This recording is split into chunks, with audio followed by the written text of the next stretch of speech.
Welcome to this episode of the Down the Pub podcast. The CPL season is upon us, so we thought we would have a look at the jerseys that have come out and pick our favorites and least favorites. And no better person for me and Chris to have on the show to talk about this. The Mr. Graphic Designer himself and the master of Pelota de Maple. I'm probably butchering Spanish by the way I said it, Carlos. But welcome to the show, Carlos Benites. Good to have you back, man. Yeah, man, good to be back. Thank you very much. You got it close, so Okay. your Spanish is good. It's getting better than it used to be. So it's good. It's good to be back. I don't know when was the last time I was like recording with you, Sir Anthony Abbott, the Celtic Warrior, and Crazy, the son of Missy. I wanted to say this in the podcast, right? The only one that's missing is All Hail, His Majesty Sir Gary Griffiths. Yeah. Uh, but he's probably busy. But like, it's good to be He's got in this. It's an honor for me to be back again with you guys, just like for an episode, just chatting. Like the old days used to be. I think the last episode we record was like in the pandemic Yep. or around that. Yep. That was like Yep. Yep. many years ago, Then right? we took our little trip over to Tidal League and our Yeah. world fell apart. So but Gary can't be with us because he got bitten by a tick and he's got Lyme disease. So Oh, yeah, so speedy that's recovery. no, definitely not. So Carlos, before we kick into talking about the jerseys, so what we're going to do is we're all going to pick our three favorites and our three least favorites. But before we do that, Pelota de Maple, it's grown so much, especially in the last year. I feel like, I mean, it kind Hmm. of you were kind of doing a podcast at the beginning, and then there was kind of Hmm. like little bits and pieces. But now, like you're at all the Canada games, you're at all the MLS games, you're at all the CPL games. You've been invited along to York to take photographs of the kit launch. So, tell us about what's happening with Pelota de Maple and where you see this thing going in the lead up to the World Cup. Well, thanks for the shout out, Anthony. I appreciate that. Well, I mean, started this in 2022, probably. I started contributing for another Spanish outlet in Montreal that it was gone. There were some creative differences, and then I was just like step away, and I was like, well, I'm gonna do this on my own. Some people follow me. They liked the vibe and everything that I was presenting for this project. So, big shout out to Alex and Miguel. Like they're a big pillar also like in this ride of Pelota de Maple, and started this project, as recording in video. Say, I want to do it in video. Everybody does it. You know me. Like, if everybody says black, I'm going to say white. Yep. So, because I like to do always like something different, right? Like because that makes you different from the rest in everything. So we started doing this in video, like a podcast kind of recorded. And then, well, let's go live streaming because that's a big hit in South America. Not here anymore. Here, people are starting to stream video games in Twitch, but back in Europe and South America, if you see um, all the football outlets are streaming live. They have the United view of Manchester United. There's people from Arsenal. I'm sure Spurs are also Liverpool is doing. So I was like, let's do it. Let's do it like that and see how it goes. And then we start growing. And I went to Qatar. Was my second World Cup there. And then from there, it just took off because I was creating content for the fans, just talking to people, Japanese fans dress up in manga stuff because they're going to Japan games. So to capture the vibe, right? They're doing reels. And then the podcast started collaborating with other contributors in Europe that they were um, covering the World Cup from their ends in streaming, when Canada played Belgium stuff. And then it took off talking about the national team. Everybody loves Canada, right? It's a right time to do it. And it's in Spanish. And the slogan of Pelota de Maple is Canadian soccer, it's better heard in Spanish. That's how we covers our mantra. and we go, right? Like, that Latino passion, it's there in soccer, football, and now it's growing so fast. And I wanted to showcase the Canadian Premier League, and I get into big arguments with older football fans when I say, no, MLS is not Canadian soccer. Canadian Premier League is Canadian soccer. MLS just have three immigrants that are playing there, which is the Whitecaps, the CF Montreal, and the TFC. But the essence of Canadian football or soccer is the Canadian Premier League, the CPL. And then I just focus on that, and I think like if the CPL dies, the project dies, because that's our main focus. Also, the Northern Super League. I'm so happy that the girls are getting a league to play on, and it's a wonderful time to live. For Canadian soccer, people are getting interested. And the funny part of this, and this is what I'm gonna close on this one, is that people, we live in Canada and the States. The second more spoken language is Spanish in the United States. Here in Canada, it's French, and Concacaf, it's mainly ruled for Spanish speakers. And the funny part is when we see our numbers in our streams in YouTube, we have a big population in Canada, but it's more strong out there. It's more strong in Mexico, Costa Rica, because these fans don't speak much English, and we are kind of like a source for them to know about, oh, Canada. They know that Canada is good, is getting better in soccer, right? But through us, they're learning more about this league, about what's going on with Alfonso Davies' agent drama with with Canada Soccer and all that stuff. So we are kind of the preachers of Canadian soccer in Spanish, which is good, right? And hopefully, I hope someday One Soccer get it. I'm not trying to publish ourselves, but I feel like yes, it's good to have French, but also every single team has a Spanish speaker, at least one, right? Minus Wonders, of course. And I don't know what Derek or Patrice are waiting for to get more Latinos there.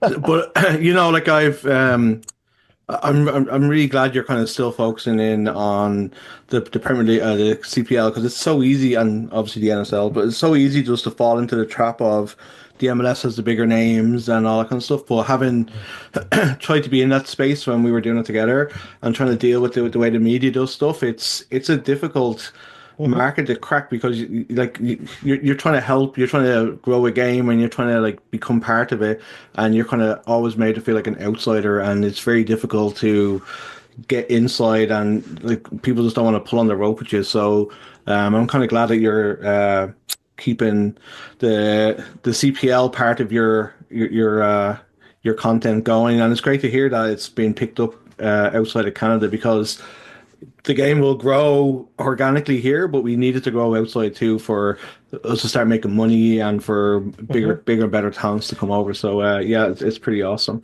So just before we get on to the jerseys, Chris, I know you're a big TV, radio, media kind of guy, and obviously they've announced that TSN is going to be showing some games, and I think that somebody on the Wanderers discussion group today said that it's going to be even more expanded, and we're going to have some Wanderers games on there. So I haven't seen that, but I just saw the blog before, or the post on the discussion group. So can you tell us a little bit more about what's happening, and what do you think it means for the game going forward?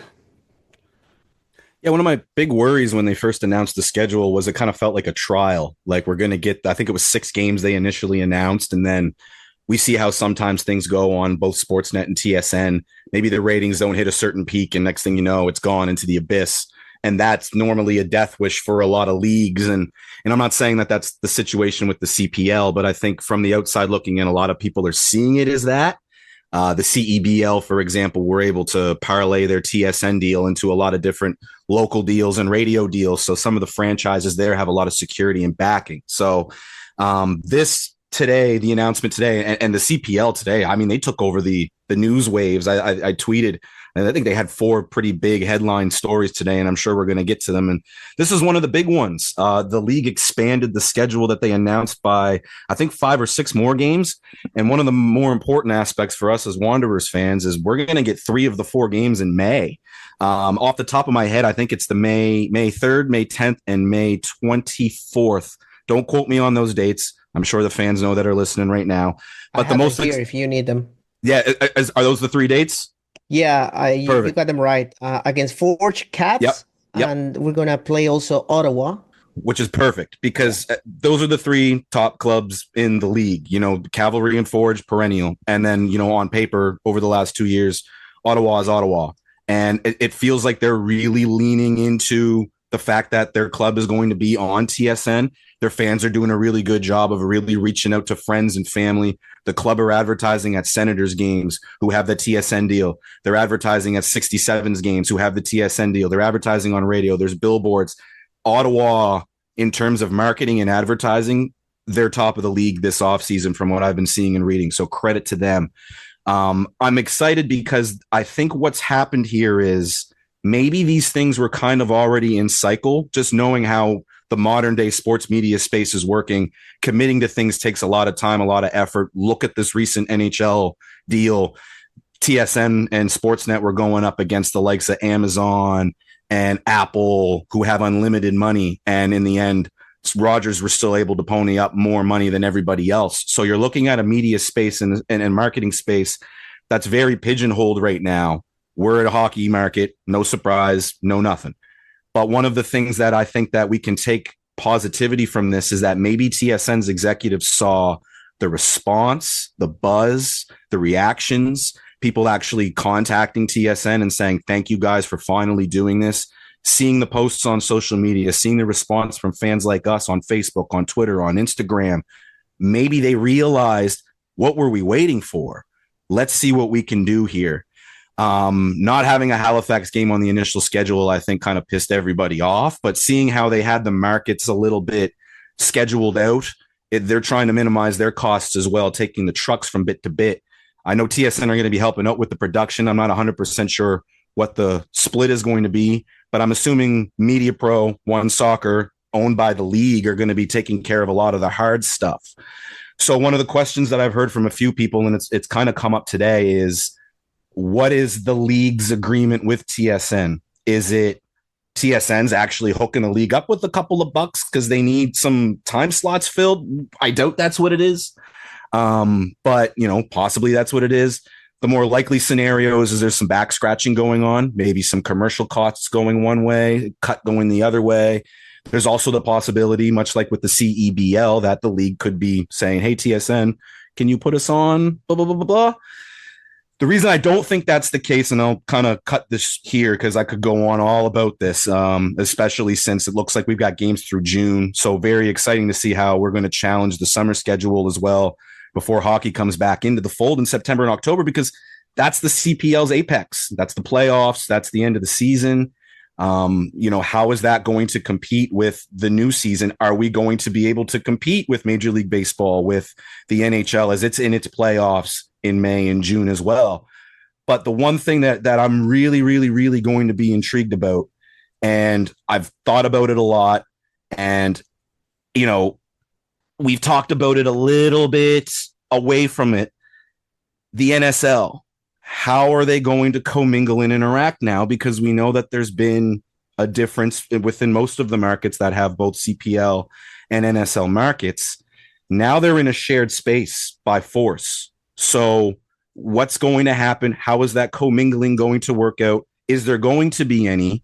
And is this going to actually be the beginning of a dawn where the two groups can find a way to work together with a big brother kind of in the middle saying, if we're going to give you guys the platform, the only way that we can all be successful is if we all work together. So I'm just throwing that into the universe. This is pure speculation. And I know my bro Carlos has got something to say. Go for Carlos. What I see this is, I think it's a win-win. My analogies. I'm gonna throw one. I haven't thrown one with you guys in a while, and I feel like, as you say, the big brother, right? Pretend that Canadian Premier League and the NSL are the two kids that are gonna sleep in bunk beds under the room, of the parents, which is going to be TCN. What I can see this happen is like they're gonna share TSN, but TCN is also trying to test this. That's how I see it. I don't know if it's true or not, but I feel like TSN has the capacity to launch another channel on cable and bring one soccer in, and you can have I don't know, one soccer one, one soccer two on TSN, or become part of TSN, sorry, and maybe have like a dedicated soccer channel, like because they have one. They have a social media on Twitter, like a Twitter account called like TSN Soccer, right? So I how I can see that this could work is just like maybe TCN is planning to create a TCN Soccer channel, and then they can get the Canadian Premier League, they can get all the production TV shows they can have, they can get the NSL, and also they can get, I don't know, Bundesliga or other top leagues, and it's a win-win, right? Because the ratings are going to go through the roof. For me, I'm hoping that somebody finally said to TSN, if you want, we're coming up to the World Cup. If you want Canadian national men's football, you got to show CPL, because that's what it should have been all along. That like when soccer had the rights to Canadian men's football, and Canadian men's football coming up to a World Cup, them doing so well that they needed that CSN needs it. They can't not have it. And with CSB taking over, and there's more business-minded people, like what's that guy from that used Mitchell, Scott Mitchell, whatever his name is. You would think someone like that would come along and say, "Hey, it's a package. You got to take this, and we're producing the games. You don't have to do anything. Like we didn't even have the commentary. All you do is just show it." And I think maybe that's what happened, but you guys could be right too. So I honestly don't know. And just a quick footnote, I just got the text message. So for the CPL and TSN broadcast schedule, the first 3 games are on alternate networks. So TSN2, TSN5, and then TSN3. But the next 8 games are all on Prime Premier TSN1, including the 3 Wanderers home games. Amazing. So like, I think, for selfishly looking at it from a Wanderers fan, like having that stadium on one of the biggest broadcasters in Canada, and Canada seeing the shithole that we play in, might spur the city on to actually building the stadium, because 100%. it's like, you know, 100%. we're going to have like TD Stadium, we're going to have Tim Hortons Field, and even Spruce Meadows, and they're all going to look really nice on TV. Like they're really nice little stadium, or they're nice stadiums, nice big stadiums with 2,000 people there. Yeah, not even trying to joke, but like, you know what I'm saying. And then you're going to get us, and it's packed stadium, but there's like shipping containers. It's just going to look whatever. I would hope that for those games, especially like for in the bigger stadiums, that they do some deal where they give like school kids free tickets or something just to fill the thing out, so it kind of looks the business, rather than just having the usual like little small section, because it kind of just plays into TSN and Rogers' hands when they say like nobody's going to the things. What you want, you know what I mean? Anyway, you're not the only person that said that. I actually a couple weeks ago read a tweet, not a couple weeks, the day that they announced the schedule before, and that was essentially what the tweet said. The teams that have these home games have a responsibility now, even if it means they lose money that day, for the greater good of the league, to make sure that it looks good. And that's important. It's 100% important.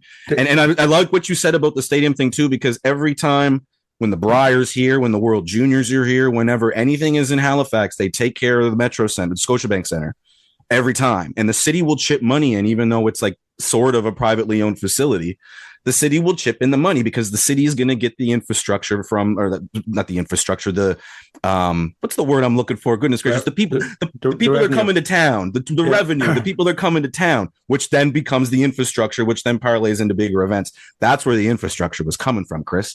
But I 100% like that was one of the things, Anthony, and that's a bigger part of this that not enough people are talking about, is that now we have potentially 6 figures worth of people coast to coast. Like TSN, I always joke, there's your certain channels that are waiting room channels. Their ratings are always good because they're always on in the waiting rooms at a hospital, in an office, right? TSN is the sports version of that. So there's going to be a guy sitting in a doctor's office with CPL is going to be on the TV one day, right? Like that's actually something tangible that makes this such a big deal. And for the city of Halifax, like you said, Anthony, represent a city that's one of the fastest growing cities in North America, top 50 GDP growth, blah, blah, blah, blah, blah. And Andy Fillmore is a brand new mayor, and he's trying to, boom, what a better way for this city to find just a couple of bucks in their couch cushions and actually make something with that stadium, because you're going to have hundreds of thousands of people watching. Yeah. There's, as you said, it was like a busy news day, but I do want to get on to why we're all here. So, Carlos, Mr. Graphic Designer, Mr. Football. I've been dying to know this because I know you love your jerseys. I know you kind of love to create your own jerseys too. I'm sure you've got like a whole little whole book full of jerseys that you'd love to see. Who was your what is your top three jerseys that were released here in the off season for this season coming forward? Top three. Okay, I'm gonna start with my home. For home kids, my top three are York United. They always produce really good stuff. Although this year's it's really nice, and I think it's the best one for most of the kids that they launch. But compared to other years, not, you know? So they did just kind of like they got like a B minus, and other years they got like an A plus. You know what I mean? And I feel Yeah. like Macron, with all the respect, this year has been a big slack in the designs, because I've been used to like super really cool stuff. To me, like Vancouver kits were beautiful last season. Same with York United, but this season, I mean, York home kit to me, it's from all of that, it's one of the best. I like Valor one. As a second one, Valor has a nice color scheme, and I like the stripes that they did this year. Something unique and different. There's something that keeps growing on you. The more you see it, like, oh, this is nice, it's classy. It's gonna look good. I want to put it just to go to have some pints with the lads. I don't know. It looks nice. My third one, I like the Pacific one. It just I think like they did the job right. They have also a nice color scheme. Not the way. The way look like a Pixar movie in a kid, or The Simpsons. When the entrance will say The Simpsons, they just need to be sponsored by The Simpsons, and that's it. That's the Simpsons kid, the Pacific Away kid. But those are my three favorite for home. So I kind of just did like my three favorite and my three least favorite. So I didn't pick a home and away one. I just picked my favorites. Oh, okay, So okay. yeah. So but Chris, you go first, buddy. I'm intrigued to hear what Chris has to say. The funny part about this is I'm spoiling my bottom three. Two of my bottom three were Carlos's top three. So this is why we do this. This is Jesus. fantastic. I do agree with Carlos's sentiment with York. York almost perennially for me makes my favorite jerseys in the league, non-Wanderers. I own two of them. The black cityscape one or the cityscape map one that a lot of people made fun of. It's actually one of my favorite jerseys. I lived in the area, so there's a bit of sentimentality to it. And a lot of the people that lived in like North York, Markham, Richmond Hill, that jersey was like a random hot seller in the middle of a pandemic. So like I agree with Carlos in that aspect, but for me, it's the other way around. Not a big fan of their home jersey. I've got that in my bottom three actually. But I love their away. It's clean, it's classy. You'll see a kind of a trend with my three favorites. Halifax's white is my second, and Forge's white is my third. So my three favorite are three white kits. It's kind of hilarious how it worked out that way. But in terms of Forge and Halifax's white kits, it's the similar thing. It's the fine details. I love the hammers in the Forge kit. It pops when you see it actually on the players more. I know a lot of people have been praising the Wanderers sky blue, for example. Like when it's on the players, it looks a lot better than just like the shirt itself. For me, seeing the Forge players wearing it in those pictures, the little hammers almost creates this like illusion of a fabricy, bouncy feet. I don't even know what I'm even trying to say, aside from the fact that the Halifax one does the same one for me with our Nova Scotian Lion. It just kind of pops for me when the guys are wearing the jerseys, and we saw some of the pictures from England, and it looked good too. And I love the sleeve designs. I'm a sucker for like a collar style sleeve design. And, all three of these jerseys that I listed as my favorites, they've got that to me. So my bottom three, like I said, Carlos, the York one, unfortunately, I agree with Carlos every year. Their jerseys are great. There's something weird about the green one this year to me. Similar to I like the Valor one too, like Carlos said, color scheme wise. I feel like Valor did a better job spacing things. It's a lot easier with like their sponsor and the way that their crest is. I feel like York might have been a little bit wobbly in the design. The Pacific home jersey, which Carlos put as one of his top, I'm not a fan either. It just because to me, I don't feel like they're deviating far from what they normally do. I feel like every other home jersey has kind of had a bit of variation with the different teams. We've seen Cavalry kind of like adopt the sash, for example. Forge are trying different oranges. To me, Pacific's home kits have all kind of just been Pacific home kits. And like my third, it kind of like a tie for both. Carlos said exactly what I was going to say. Vancouver's kits last year were fantastic. This year, I like what they were doing with the collar, but everything below the collar is just not good. And to add to the poorness of the kit, the whole CIBC drama, and now they've got this like cafe plastered on the front of it. And what is that? Is a signature? I think it's a cafe that one of the guys that owns owns the cafe.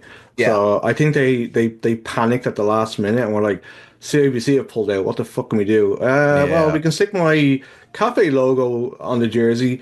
Who'd want soccer? I know, but it's like I think the problem is that the jerseys were all made before CIBC pulled out, so that's why you have it all on the sleeves of everybody with that crappy Canadian flag on it. It's not even that noticeable though, because it's on the sleeve, but on the main thing like we got lucky with it though, in my opinion, because it actually looks good on our kit. But on the other kits, it just does not look like true. Good. But like Forge with the WeatherTech thing, when the peels off, you just know after 2 or 3 washes that that cafe it's like a burly kit. Yeah, it's gonna peel off. Sorry, Chris, I totally took over what you're saying there, but no, my top 3, bottom 3, really, honestly, and that my summary was in retrospect and in reality, Macron's future in the league. Obviously, we know that the deal was made for the security aspect, and we've talked over the years the frustration of no women's sizes. Still, we're almost a decade into the league, and we still don't have devoted women's sizes. The men's sizes are more European style, so like if you buy an extra large, you're still wearing a swimsuit. It feels like, it's like it to me. I love what they've provided, and we've seen Macron grow in the world game a lot since they became the premier and only kit provider of the CPL. We've seen them become, if I'm not wrong, the exclusive kit provider for officials, and tons of clubs all over the world in different leagues, including in Premier Leagues as well. So good for the brand, but there needs to be a little more soul with the kit. The design has soul for sure. These 2 Wanderer kits this year were fantastic because they meant something. But the material, the feel, how it fits our bodies, this has been an issue year after year. So I do kind of hope that as we're kind of like getting close to that decade into the league, clubs can have a little bit more autonomy on maybe creating their own contracts. I understand having that security blanket that everybody in the league has something to fall back on. Big brother takes care of little brother, but a club like the Wanderers should be able to spread their wings, considering I'm sure we sell the most kits in the league. Why can't Derek take that Volkswagen logo and float it to the world and see if he can get a bigger dollar sign for it, for example? The logos become synonymous with the kits. Like Jackson sees a Volkswagen logo and he says Wanderers. Like that is an effective tool. But at the same time, I do think that the clubs should have a little bit more individuality and personality. And I think that the complaints that I've heard about the kits so far this year, they're a little more fluid than in years past. And I think maybe that's going to spur on some people to have some conversations. Fingers crossed. What Yeah. is Sorry, go when ahead, is the Carlos. deal ending? Do you know from Macron? Do you know No anything? idea. No idea. A lot of the deals, and Derek might smack me. A lot of the deals that were made when the league started were private. Hmm. So like a lot of the negotiations behind the scenes, I'm sure were happening. But nothing was ever, there was no like 5 year deal for WestJet or Volkswagen. So like I feel like these are probably Okay. like indefinite rollover partnerships, Hmm. and That's they're what I'm sure. working. There's no question they're working. At least from what we can see, the league is still alive despite poor attendances in some markets and stuff. Like we don't know, we're not privy to the dollar signs, but there's got to be at least enough security there that everybody's doing well. But Hmm. I can only imagine I'm not even lying when I say millions of dollars that the league have potentially left on the table, not giving clubs that individuality and autonomy. So, like I said, Derek might slap me, but we might also have a good conversation off of me saying this. He might say everything you said was bullshit. Yeah, but no better man to say it. But I kind of agree with you. Like I think I just think it's the fit. Like I was kind of saying to you guys before we came on air that it's almost like it's a player fit rather than if you see like even with some of the NSL kits they have the Premier kit, which is like the one that the players use, and then they've got a fan kit. Like if we had something like that where like tubby people like me like can actually fit into a jersey, it's like it'd be kind of nice. So for my jerseys, I totally I totally get where you're coming from with York, and I think the big thing that they're missing is Angus. I think Angus all the jerseys were his baby when he Hmm. was involved with them. They were all spectacular. They were classic European looking kits, and I think that this is probably the first year when he wasn't involved in the design of the kit, and it kind of showed a little bit. But in saying that, though, the York home jersey is one of my favorites. I know I have to agree with Carlos on it. I just think it just looks really good. The green is really nice. The design kind of ties in with something with the city hall in Toronto or something like that. So they're really trying to buy into this whole Ontario, Toronto, our players are from here. Please come and watch us. So I get why they're doing it, and I understand. But I thought one of the funniest things, I think it was today or yesterday, they had a picture of somebody, and they're like, uh, they're inundated with like jersey requests, and they're like really really busy, and there was like 6 packages around them. So I was just like, Jesus Christ, I hope that's not busy. I hope it's an April Fool's thing or something.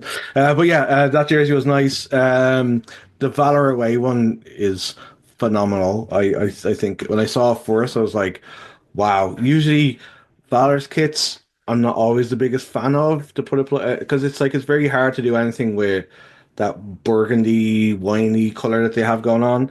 So I think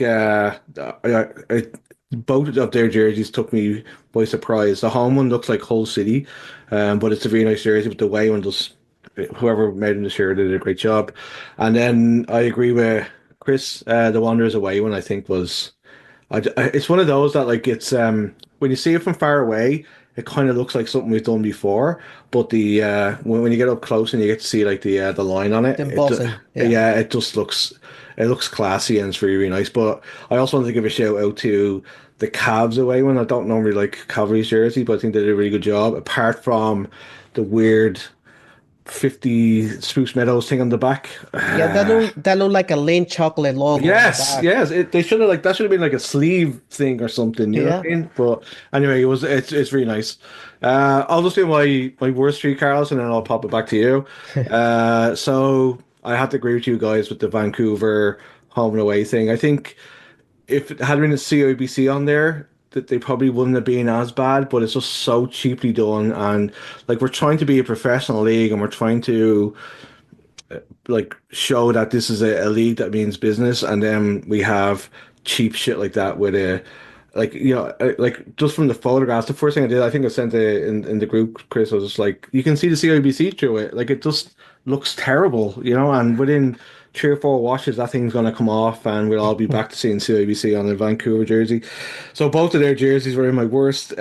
Forge's home, it's very difficult to do anything with an orange jersey, but they somehow find a way every year to make it worse than it needs to be. It's like it's like they got a template off like Canva or something like that, and just like stuck WeatherTech onto it with a collar. It's fucking awful. It's like I'm sorry, but every year their jerseys just get worse and worse, and this year is particularly bad. It looks like something that, do you know, like when they do Timbit soccer, like for the kids, and they Yeah. just have those jerseys like that they hand out at the end of the whatever. It just looks like one Mhm. of those. I don't like it. And then this will be controversial, but the Wanderers home jersey, I fucking hate it.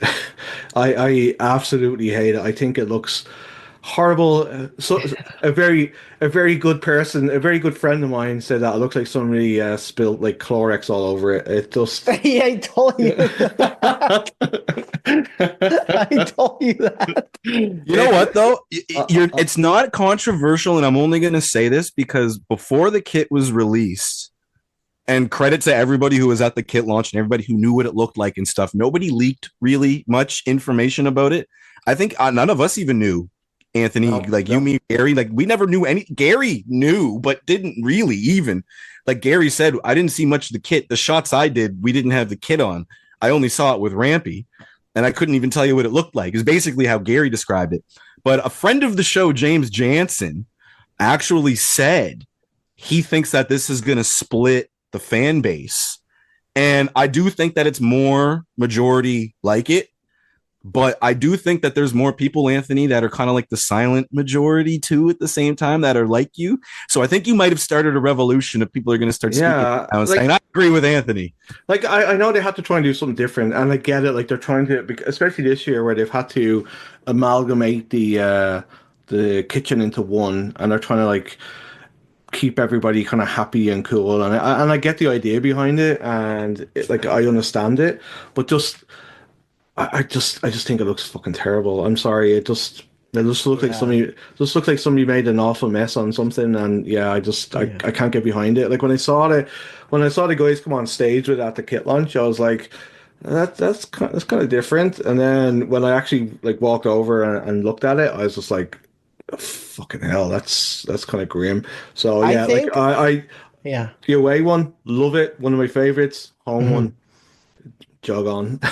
Agree. Um, my top three from away is my favorite away is the Atletico Ottawa, the black one with gold.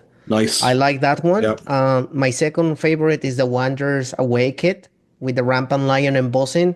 It looks So good. simple from far away, but when you take a deep close, it's super nice with embossing. It's nice. The rampant lion, and the third one it grew on me a little bit, and it's the caps. The recent one, like people say, it look like pajamas, but no, it's nice. The only problem is that ugly logo on the back. I know I it's did. Spruce Meadows, and I feel bad. It looked like a Lindor chocolate, you Yeah, know. I love that you said Um, that. It's yeah, as soon as you said it, I was like, "That's it exactly." It's yeah, like Donald Trump had a go at it. It was just like, "We need to stick some fucking gold on here." You know what I mean? And yeah. just like threw it onto It the looks back of so. it.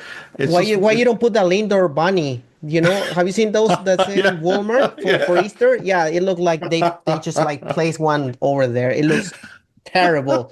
What a way to screw the kid because the kid is decent. I like it. That's my top three, and I consolidated in ugliness into just like top three. Obviously the Simpsons kid from Pacific, I Yeah. don't like it. And then it's the Wonders. With all due respect, I like the execution, the idea behind, the smoke, but the execution went wrong.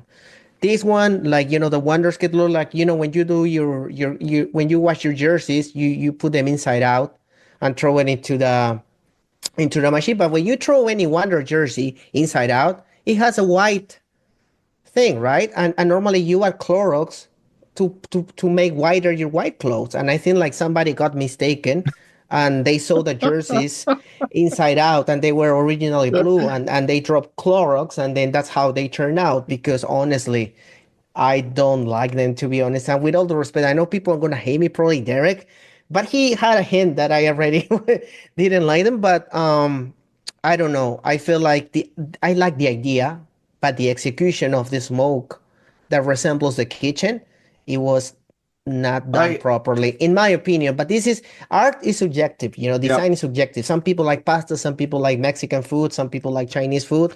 It's for every taste. But in my opinion, I'm from the side that I really don't those people that don't like the jerseys. Do you know what I would like just next year for them to release a jersey and just say, we like this because blah blah blah blah, rather than the big story that goes with everything now. Like every jersey, it's like harking back to our heritage, blah blah blah blah blah, and it's like it's a big page long And it's bullshit becoming story behind the obsolete. fucking jersey. It's like you stuck a line onto like an away jersey, and it's really nice, and I really like it. But I don't need like 16 paragraphs about like, and every club does it now. Like Tottenham do it, whatever. It's just like just release a jersey and get on with it. Get on.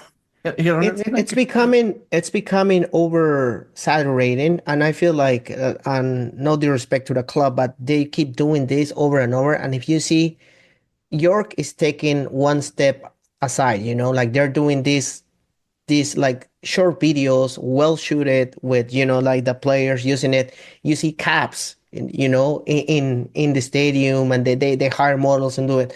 That's the way, because the kid already speaks for itself.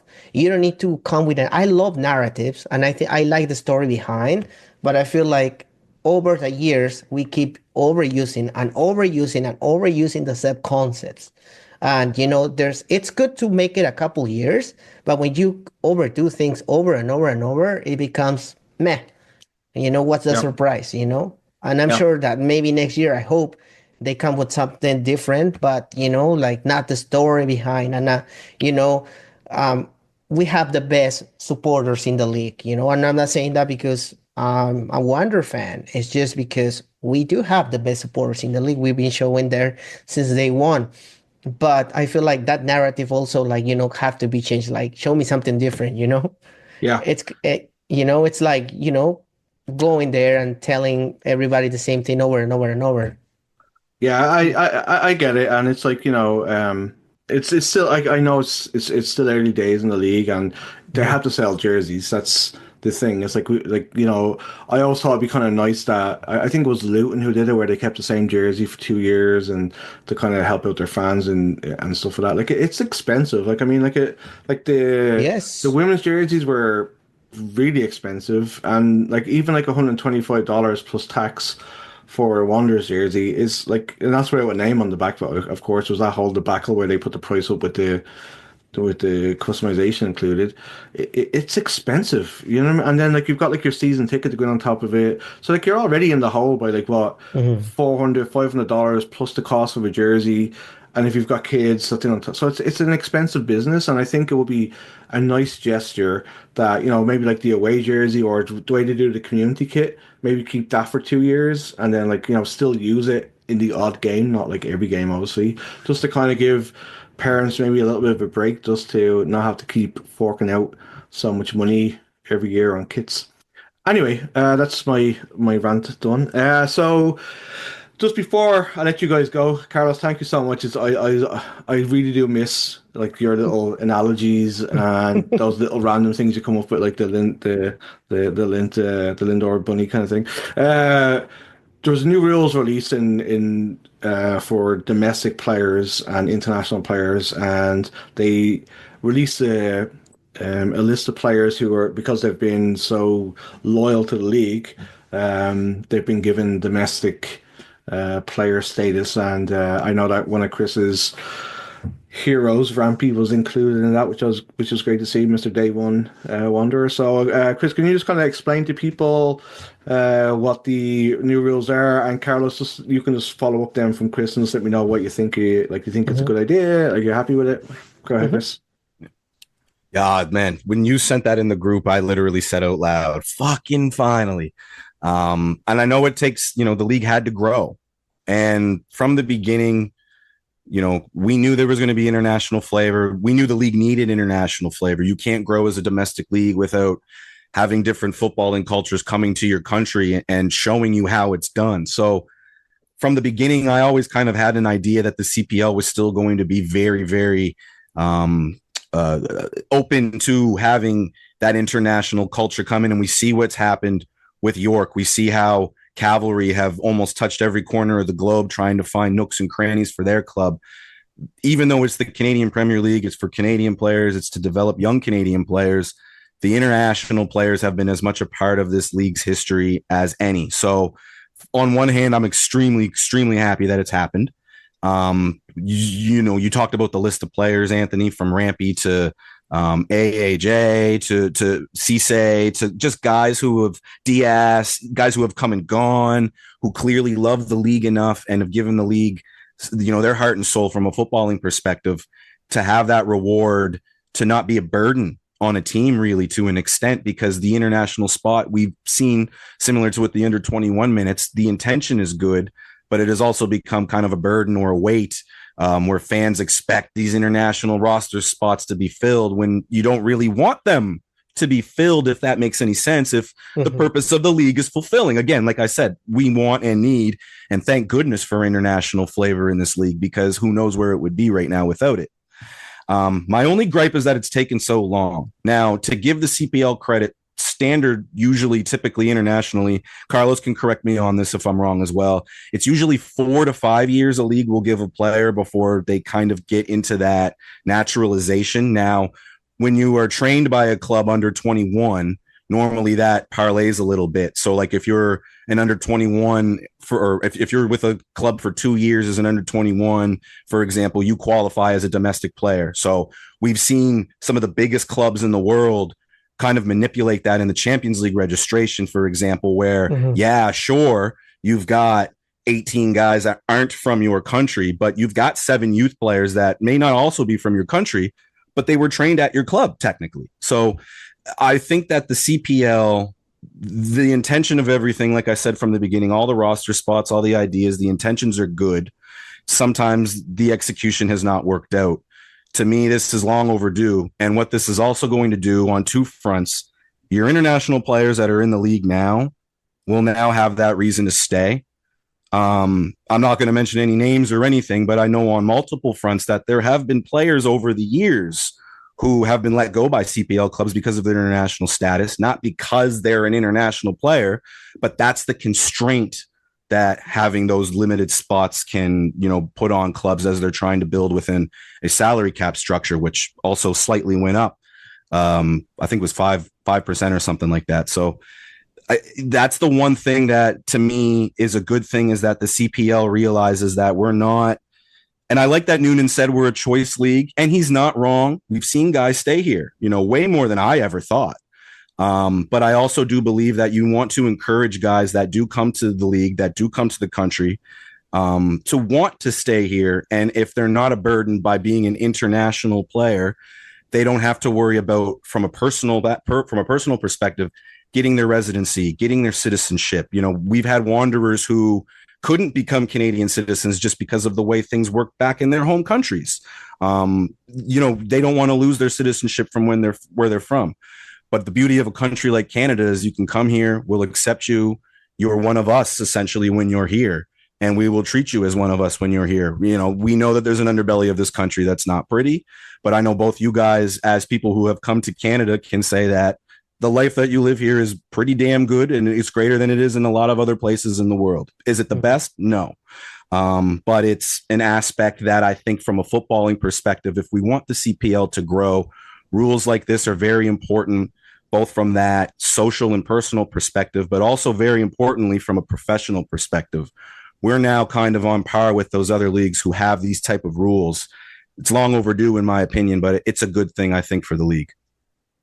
I agree with everything you say, Chris. I feel like it took so long to come with this decision, right? But you also have to rely not only on the league, it's also other aspects like immigrations, government, because, it's not like, okay, you're going to become Canadian right now. Like, government issues that we're experiencing right now, stuff like that could happen and could dictate the decisions of the league as well, because, you have to also take that aspect into place. Now, as you said, I feel like Canada is a great country, open the door for me, open the door for Anthony. Anthony, we can relay as immigrants, that this is a beautiful country. And I feel like so many players deserve that, right? And so I'm speaking for just the closest one that, I feel really happy for Rampy to get in this, because not because we're going to get like one more international spot open, but the fact that he's content here. He's very happy here. He's trying to make a life here. He loves it here. He's just like a legend for the club.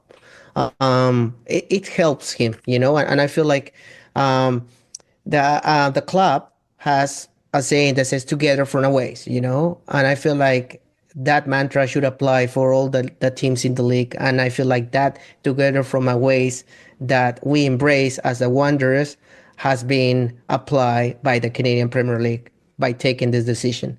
I agree with both of you. I think um, you look at what the guys they've given this to have done for the league. They took a chance on a league that was starting out. They took a chance to move from their home countries and come here. And like you kind of look at like Rampy, and he's a very quiet and unassuming guy off the pitch, but he's like a warrior and a leader on it, and he's inspired so many kids around the city, and a lot of people look up to him. And I think it's a good reward for him for sticking with the city and sticking with the league and the club.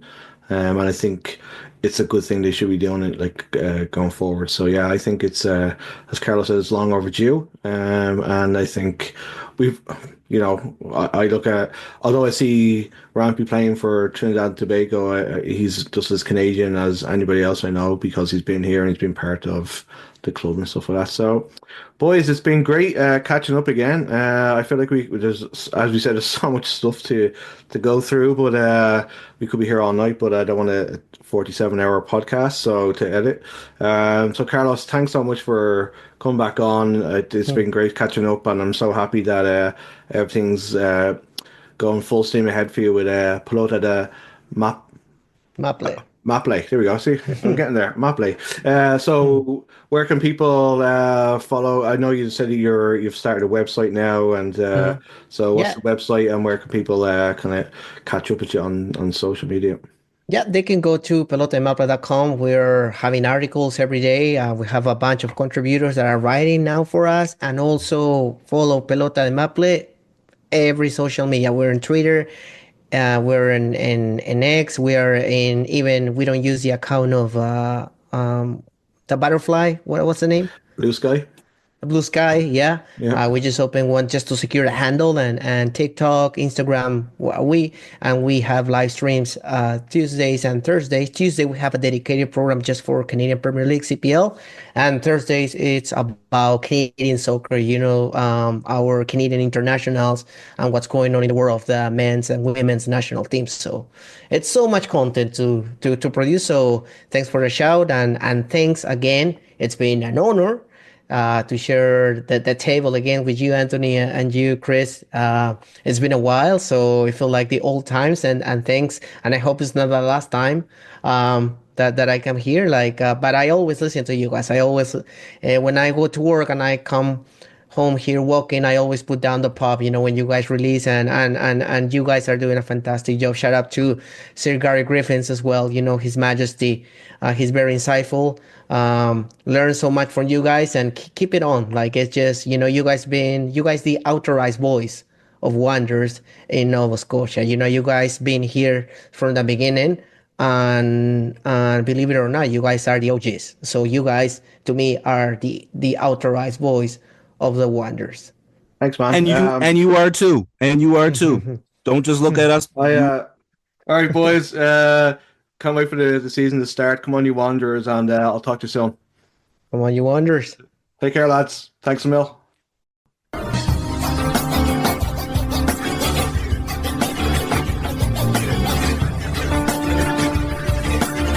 please. Right vote, please. Time to drink up, folks. Get out. Out to vote.